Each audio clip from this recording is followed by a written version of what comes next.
Hello, welcome back everyone. So the question is the resistance of a conductor of length x is r.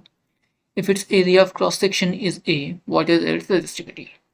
मतलब एक conductor है जिसकी length x है, so L is x, उसका resistance जो है वो स्मॉल r है and its area of cross section a is a.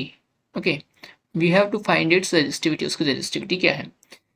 तो रेजिस्टेंस का फॉर्मूला होता है R is equals to rho L by A. Okay, हमें रो का फैक्टर निकालना है, क्या होगा? सो इस फॉर्मूले को रीअरेंज करते हैं सिंपल मैथमेटिक्स से.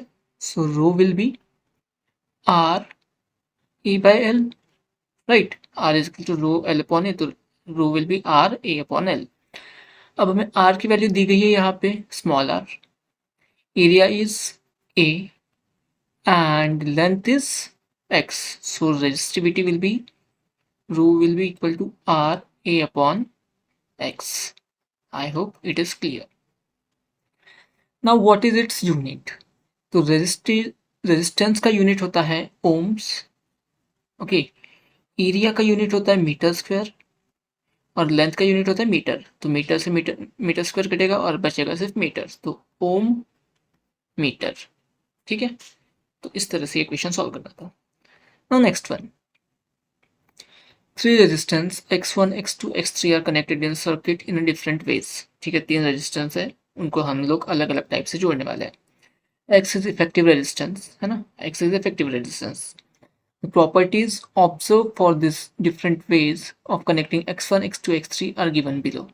तो हम इन तीन तरीके से उसको जोड़ रहे हैं, इन तरीके से उन तीन रेजिस्टेंस को जोड़ रहे हैं. Right the way in which they are connected in each case. So हमें बताना है इस केस में कि उसे हम लोगों ने किस तरीके से जोड़ा है.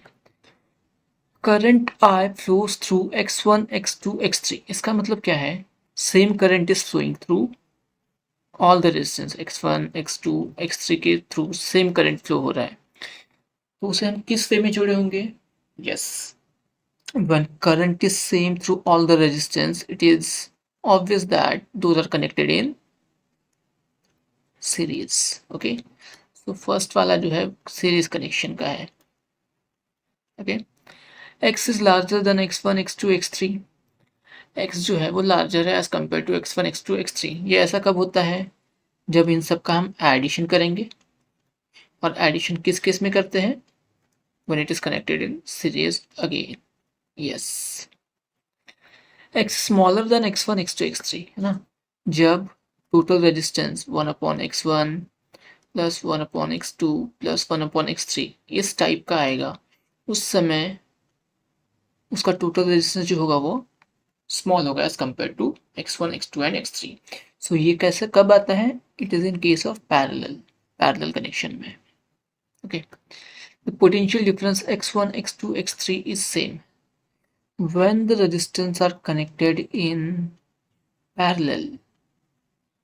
okay, when these are connected in parallel, उस समय उसके अक्रॉस जो पोटेंशियल डिफरेंस होता है वो रहता है same. okay, so when potential difference is same, those are connected in parallel, so parallel again. E और F केस हम लोग ऑलरेडी देख चुके हैं. जब total resistance x1 x2 x3 रहेगा that would be series, and जब ये रेसिप्रोकल में जाएगा उस समय रेजिस्टेंस छोटा हो जाएगा, तो it is parallel connection. Clear? Thank you for watching.